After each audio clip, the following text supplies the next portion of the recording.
I'm Oksana Bonita. This is Midwest Crime Corner. Let's get into it. Where is Emma Baum? Emma Baum was 9 months pregnant and 1 centimeter dilated with her fourth child on October the 10th, 2024, when she went missing from Gary, Indiana. I first became aware of Emma's case when it was featured on Nancy Grace back in November. I gasped when they said that she was missing out of Gary because, well, it's Gary. And currently, Gary has several missing persons cases. Not to mention the overall violence that has been occurring in Gary for the past several decades. I don't think that Emma's case is related to any of the more recent cases out of Gary, but I do think that it helps paint a backdrop in which she vanished from. There has been some drama online surrounding Emma since her disappearance. The drama has been insightful, but it's not been particularly relevant to her case. Again, I think it more so helps paint a picture. I don't mean any disrespect to Emma or her family. I know that they're hurting, and I know her kids are definitely hurting. When I watched their interview with Nancy Grace, I cried. You can see just how distraught they are in every single interview that they give. And that is what I'm going to focus on. It doesn't matter what was said online. It doesn't matter what Emma's criminal history is. Emma's family misses her. Her children miss her. Emma was 9 months pregnant and 1 centimeter dilated when she went missing. That is extremely concerning, especially the more time goes on. Emma and her baby need to be found and they need to be brought home. They deserve to be brought home. Looking at this case, I feel like there's two plausible scenarios, with one being way less likely than the other one. And I'll start with the less likely one. So, looking at Emma's criminal history, it does raise some eyebrows. I'm not here to judge Emma, and I'm not going to really get into the specifics of her charges other than she has two open cases and they're serious. She's looking at some serious time.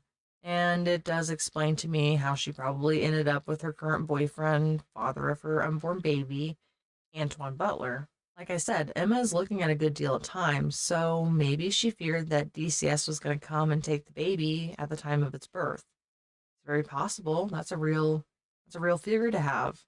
But would it be enough to fuel her anxiety so much that she would go into hiding, to not give birth in a hospital, to abandon her children, to abandon her family?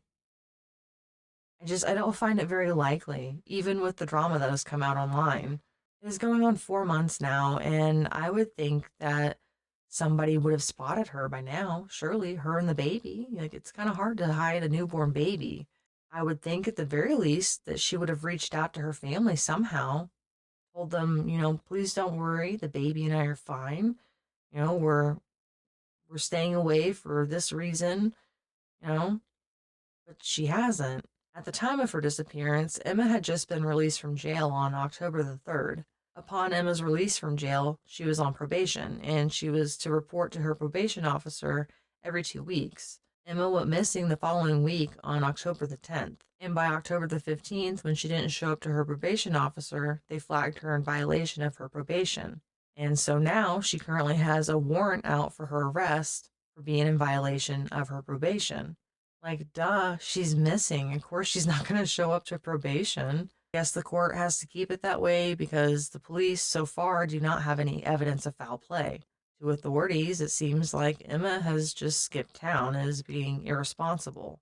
But I really wish that they would change their attitude about it because everything about this screams that it's the boyfriend to me.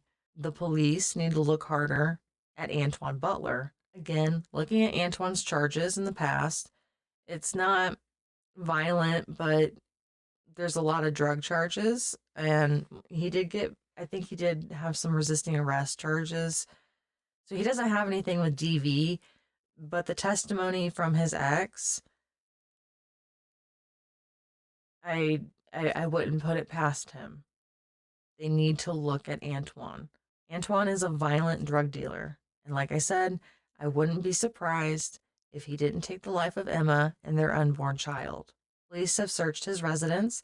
They have searched nearby abandoned houses, as well as an RV that Emma was supposedly last seen in, with all of the searches resulting in zero leads for investigators. There is one other strange element to this case. A man by the name of Jeffrey Farmer, who goes by Jesse Wayne on his online accounts. Mr. Farmer has made some really wild and, I don't know, I would say kind of gross claims about him and Emma, saying that him and Emma made out together and they were engaged. This guy's old, like way, way older than Emma. Emma's only 25. I think this guy's in his mid to late 60s. Um, he has a slew of charges. Um, some some of which being a violent predator. He also has charges against him for uh, crimes against children. I'll leave it like that. Why she was hanging around this guy is beyond me. He says that they met in jail. He claims that they made out. He's just, I don't know. I don't like how much do you believe him, you know? Take it with a grain of salt that they kiss, because ew. I've seen his pictures. It gives me the ick. Maybe they were casual friends. I could maybe buy that, but even then, ew. I don't think Jeff had anything to do with Emma's disappearance. Find I find it interesting the company that she was keeping as a young woman, as a young mother, as a young pregnant mother. It's just, I don't know, seems a bit odd. And he's really kind of intertwined himself with her family since she disappeared, and he's posted videos online, and he's almost obsessive with trying to find her.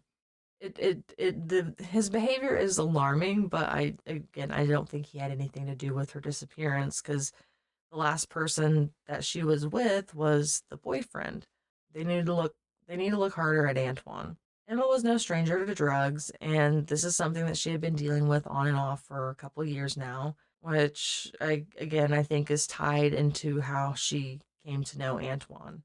Whether or not Emma was on drugs, I don't think it should really matter. I don't think it decreases her value. Again, I think it helps paint the overall picture of what was going on in Emma's life at the time of her disappearance. Emma deserved to be able to change any of the bad habits she may have had, and I am afraid that that was robbed from her, her kids, and her family. Antoine's house was searched, like I mentioned, and nothing was found. My first thought is that he strangled her. Of course, police aren't going to find anything if he strangled her. The previous ex girlfriend of his that I mentioned, she talks about how he choked her and how he would openly beat her in front of people, and this went on pretty regularly. This even occurred while she was pregnant. What she describes with Antoine is horrific, and it's amazing that she made it out of that relationship alive. Briefly, I was in a relationship with Antoine Butler, and he was extremely abusive towards me. He choked me, slapped me, punched me, kicked me, basically beat me up any kind of way that he could. He beat me in front of people. He beat me outside on 5th Avenue up and down the street. It was very, very public. Everybody knew that this was happening to me.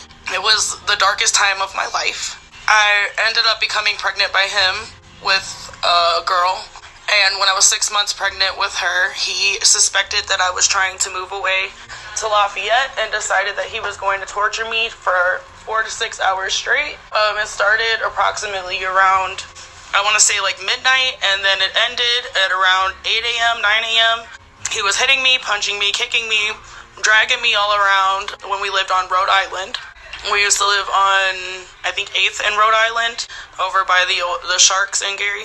Anyway, he was beating me up so bad that I got really dirty on the floor, and he ended up throwing me into a tub and turning on the cold water, and when I screamed from it being freezing cold, he flipped it to burning hot and kept throwing me back into the tub every time I would try to get out. Every time I would try to reach for the door, like once I could crawl to the door and try to escape, he would punch me in my head. I started screaming for God to save my baby and to help me, and that would trigger him every time, and he would end up beating me worse. Finally, he got tired and he ended up going to the room to do something, and I was able to get away. When I got away, I was barefoot. I didn't have on a shirt. I ran to the PLS that was on Broadway, and Called my grandfather from there, and he could barely understand me on the phone. When my grandfather picked me up, he was in tears because of the way that I looked. I was black and blue from head to toe. So that is just briefly some of the things that I endured. Other times, there was times where he held a knife to my throat, where he choked me out to where I passed out. There was a lot of instances of abuse. This person is extremely violent. My heart goes out to Emma and her family, and I pray to God that they find her. I just needed to get my story out so that everyone would know publicly that this person is extremely violent. Antoine seems prone to paranoia, probably because of all the booger sugar that he gets into. I think Antoine strangled Emma, and I think that he probably had help disposing of her body. So it does seem that the Gary Police Department is dropping the ball, according to Emma's family, who took to Facebook to voice their concerns. My sister Emma Baum has not been found. Do not stop looking for her. Gary Police will not help. It is not safe for them. The detective on the case has not been in contact with my family besides 1 or 2 times.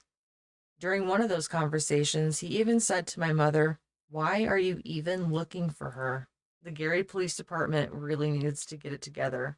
That detective needs to apologize to that family and do more to find Emma. I think the abandoned houses need to be searched again, and they should even consider Lake Michigan.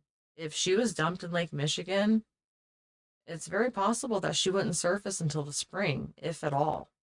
This case eerily reminds me of the Laci Peterson case. For those of you who are unfamiliar with the Laci Peterson case, it's a very famous case here in the US. I was 9, almost 10 when it happened. I can remember vividly watching on the TV her missing persons segments. And it was just such a big thing at the time because she went missing on Christmas Eve. She was pregnant and she went missing out of Modesto, California. 4 months after Laci had disappeared, the body of her unborn child Connor washed ashore in the San Francisco Bay. And a few days later, Laci's body also washed ashore. Her husband Scott was subsequently charged and tried for the murder of Laci and their unborn son Connor, with Scott being found guilty of their murders and being sentenced to death, with it later being reduced to life in prison without the possibility of parole. Some people seem to think that Scott is innocent, and they're currently fighting for his appeal, which I find absolutely ridiculous. Just like the people trying to free the Menendez brothers, Scott clearly took the life of Laci and Connor simply because he was having an affair. It's the timeless tale of self-serving husbands with zero qualms of taking the lives of their wives and their children. We have seen this time and time again, and I am afraid that the same thing has happened to Emma Baum. It does not matter where you come from, how much money you make, what kind of person you are. Everyone is vulnerable to domestic violence. Sometimes domestic violence is a constant in a relationship. Sometimes it's a sudden thing that just starts happening. Either way, men and women both need to be aware of the signs and to not make any excuses for the behaviors. It is better to leave a violent relationship in a manner that is safe for you than to end up in a body bag. If you or someone you know is in a DV situation, there's resources that can help you. Here in the US, you can call 800-799-7233, or you can text BEGIN to 88788. I will also list some resources down below. Recently, there was a possible development in Emma's case. It seems that someone was posing as Emma on the app Meet Me. The person who noticed this informed the Gary Police Department, but they don't seem interested in following up the lead. And nothing further has been posted about this. So it just adds another layer to this mystery. If you have any information on the disappearance of Emma Baum, please reach out to the Gary, Indiana Police Department. Their number is 219-881-7300. Please think of Emma and her family. Think of her children. And please do the right thing. If you know something, say something. That is going to wrap it up for today's video. Be sure to like and subscribe if you haven't already. I'll catch you in the next one.